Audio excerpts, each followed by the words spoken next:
কক্সবাজার বাংলাদেশের সর্ব-দক্ষিণ পূর্ব উপকূলে অবস্থিত চট্টগ্রামের একটি প্রশাসনিক এলাকা।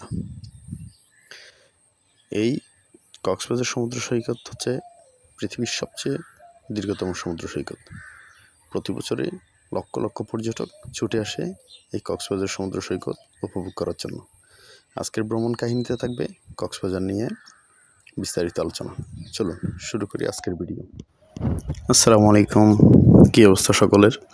যারা যারা আমার এই ভিডিওটা দেখছেন প্রত্যেকে আন্তরিক ধন্যবাদ জানাচ্ছি। আজকে আমরা দেখাবো কিভাবে চট্টগ্রাম থেকে কক্সবাজার যাওয়া যায় ট্রেনে করে। নির্দিষ্ট সময়ে আমাদের ট্রেনটা ছিল 3:30 ট্রেন। নির্দিষ্ট সময়ে আমরা ট্রেনের স্টেশনে চলে যাই, আমরা 3 বন্ধু মিলে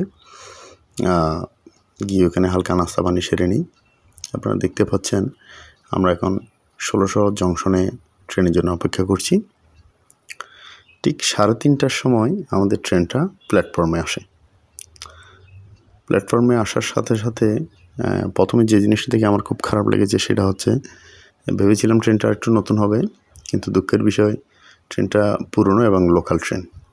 যদিও বা লোকাল ট্রেন, তারপরেও এটা ভেবে আনন্দ পাচ্ছে যে অনেক দিন পরে ট্রেন জার্নি করব। ট্রেনটা প্ল্যাটফর্মে আসার সাথে সাথে সমস্ত যাত্রীরা ট্রেনে উঠে যাচ্ছে।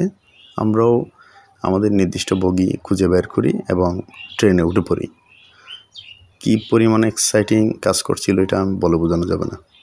ট্রেনে উঠে আমরা নির্দিষ্ট আসন গ্রহণ করি, আমাদের সিটগুলো খুঁজে নিয়ে বসে যাই। বরাবরের মতোই আমি একটু জানলার পাশে সিট নিতে পছন্দ করি, ভালো লাগে আমার কাছে।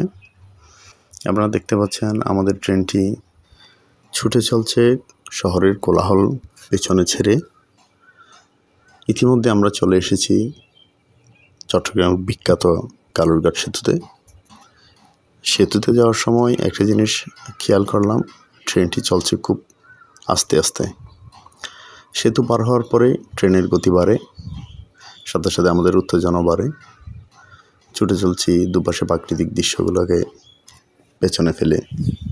বরাবরের জানালার পাশ থেকে প্রাকৃতিক দৃশ্যগুলো দেখতে আমার খুব ভালো লাগছিল।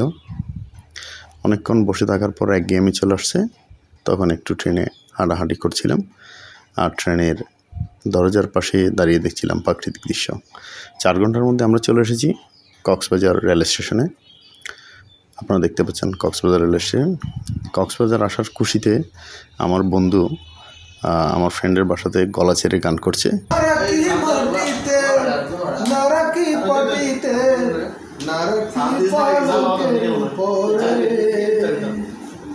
সিঁদুরে রাখিব বন্ধুরে, শিখির সিঁদুরে রাখিব বন্ধুরে, বিড়িয়ে সমুদ্রে, বিড়িয়ে সমুদ্রে। গান শেষ হতে না হতেই খাবারের পালা। আমার পালা পড়েছিল রান্না করার।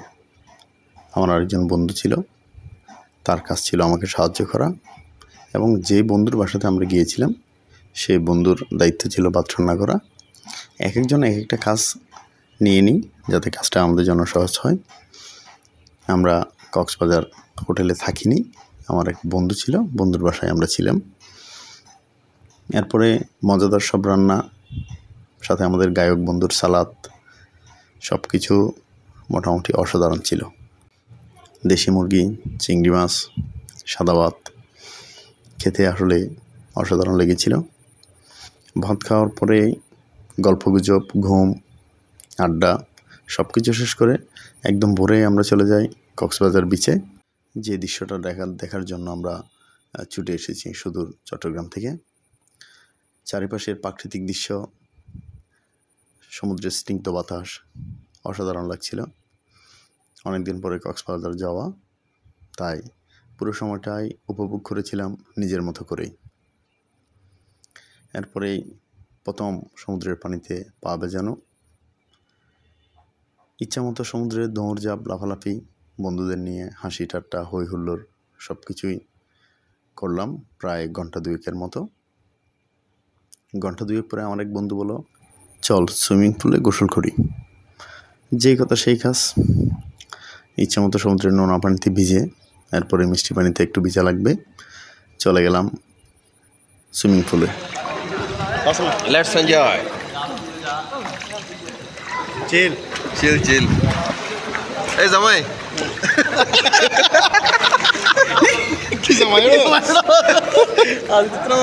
সুইমিং পুলে ইচ্ছা মতো গোসল করে আমাদের কক্সবাজার ভ্রমণটা এখানেই শেষ হলো।